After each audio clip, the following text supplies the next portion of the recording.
ఆలోచిస్తున్నావు? నువ్వు చాలా అందగత్తవే. చా, నీకు ఇంతకాలానికి తెలిసొచ్చిందా? కొన్ని వాస్తవాలు తెలియాలంటే టైం పడుతుందమ్మా. అంటే టైం వచ్చిందా? జస్ట్ ఇప్పుడే. అయితే కంగ్రాట్స్. హలో బాబాయ్. చెప్పమ్మా రఘు. మంగ ఫోటోలు ఇచ్చిన ఏమైంది? డైరెక్ట్ గారు చూపించానమ్మా. ఏమన్నారు? ఆలోచించి చూస్తా అన్నారు. ఏం చూస్తారో ఏంటో. సర్లే బాబాయ్. ఎలాగైనా మంగ తన కాళ్ళ మీద తన్ని ప్రాక్టీస్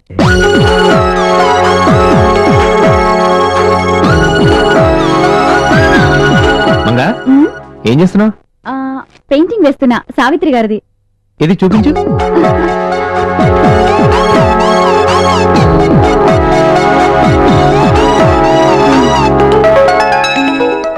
నువ్వు పెయింటింగ్ బాగా వేస్తావే. మా స్కూల్లో నాకు పెయింటింగ్ పోటీలో ఎప్పుడు ఫస్ట్ ప్రైజ్ నాదే.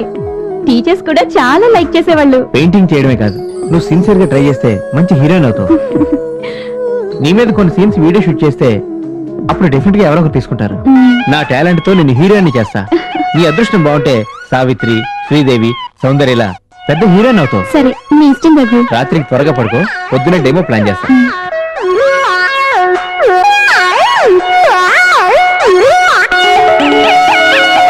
సావిత్రి, శ్రీదేవి, సౌందర్యలా పెద్ద హీరోయిన్ అవుతావు.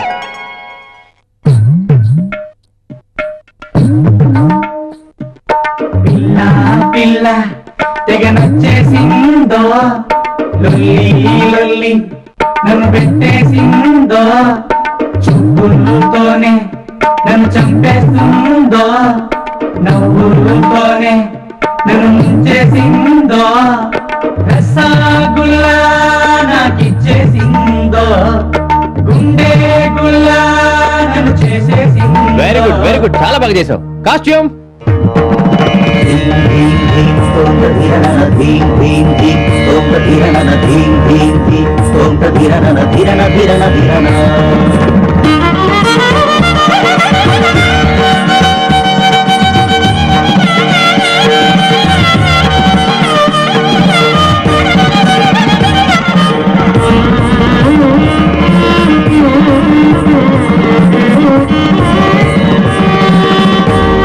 Thank you Raghu, thank you. నేను డెమోలోనే చాలా బాగున్నాను కదా. మరేమనుకుంటున్నావు? That is director. ఇప్పుడు ట్రై చేద్దాం, ఛాన్సెస్ డెఫినెట్ గా వస్తాయి మనకి.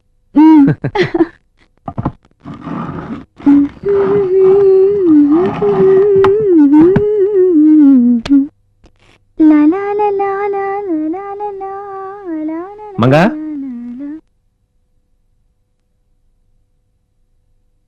నీ పేరు మారుదాం అనుకుంటున్నాను. వెండి తెరన్నా వెన్నెలన్నా అందరికీ ఇష్టం. అందుకే ఇప్పటి నుంచి నీ పేరు వెన్నెల. అలాగే రఘు. గుమ్మటంగా నిలబడి భయపడాల్సిన పనే లేదు. ఒంటి మీద ఒక్క వెంట్రుకు కూడా లేదు. ఎతికేతుకు నీ పని చెప్తా. ఈ తండ నన్నేం ఆగు. ఏంటా దూకుడు? ఇదేమన్నా నీ అయ్యగారు జాగీర్ అనుకుంటున్నావా? ఆహా, ఏంటి బాబు పోతులు? నువ్వు పెద్ద చిరంజీవి హీరో గారు కాదు ఏంటి? చేతులకు పైకి చూసుకో, లాక్కో.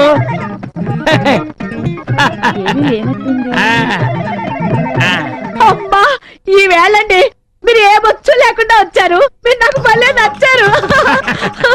చీకటి వెలుగుల రంగేలి జీవితమే ఒక దీపావళి. దీపావళి సరే గాని ఇల్లంతా ఏంటి ఇంత చీకటిగా ఉంచావు? ఇప్పుడు వరకు చీకట్లోనేగా ఉన్నాను. ఇప్పుడైనా వెలుగులోకి వద్దామని. చాలా గొప్ప పని చేసావు. ఒరేయ్, చెప్తాను.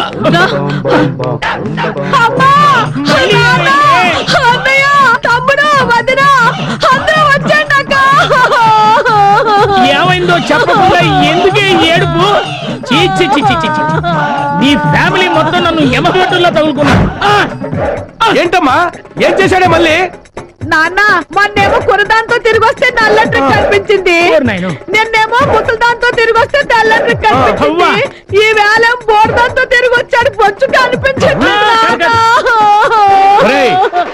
అసలు మమ్మల్ని చూసి నువ్వేమనుకుంటున్నావురా?